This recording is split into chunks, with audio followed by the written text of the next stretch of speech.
The silence in the house was deafening. It pulsed with the memory of the stepfather's hushed phone call, his voice a strained whisper I couldn't decipher. He had spoken of things I couldn't understand, using words like disappear and consequences. A chill ran down my spine. What was he planning? My gut screamed danger. Driven by an unsettling curiosity, I snuck towards the attic door. It was always locked, a forbidden zone.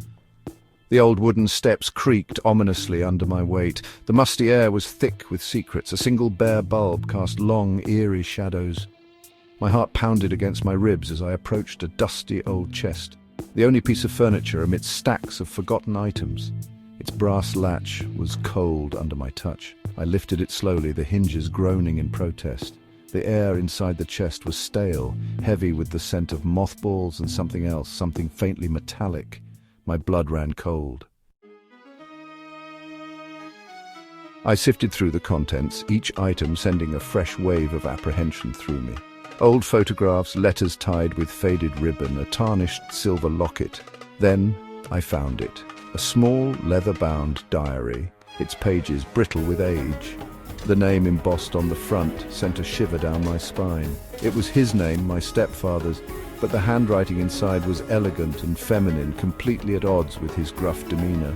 Each page I turned revealed another crack in the facade he had so carefully constructed. It was a woman's diary, his wife's diary. Her words painted a picture of a man consumed by jealousy, prone to fits of rage and paranoia, a man who couldn't bear to see his wife happy, a man capable of terrible things.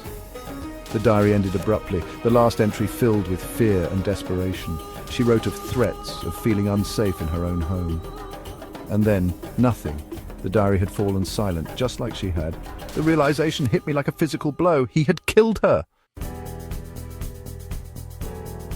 Panic surged through me. I had to get out of there, find somewhere safe. But as I turned to leave, a photograph slipped from the pages of the diary. It showed a young woman with kind eyes and a warm smile, her arm linked with a man whose face was obscured by a shadow.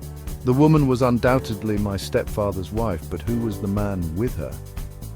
A chill ran down my spine as I recognized the silver ring on the man's hand. It was the same ring I had found earlier, the one I was now holding in my trembling hand. This wasn't just a story of a jealous husband. There was something more, something darker and more sinister at play.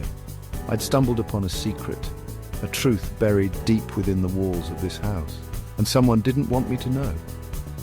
Footsteps echoed from downstairs, heavy and purposeful. My heart hammered in my chest. He was back. I slammed the chest shut, my hands shaking. Panic choked me as I scrambled out of the attic, the diary clutched tightly in my hand. I had to get help, tell someone what I had found. But who would believe me? The footsteps grew louder, closer. I could hear his voice now, calling my name, but it wasn't the usual gruff tone. This voice was laced with a chilling calmness that sent shivers down my spine. I fumbled for my phone, my fingers clumsy with fear. The phone rang and rang, but there was no answer. I was on my own. As the doorknob rattled ominously, I knew I had nowhere left to run. The game had just begun.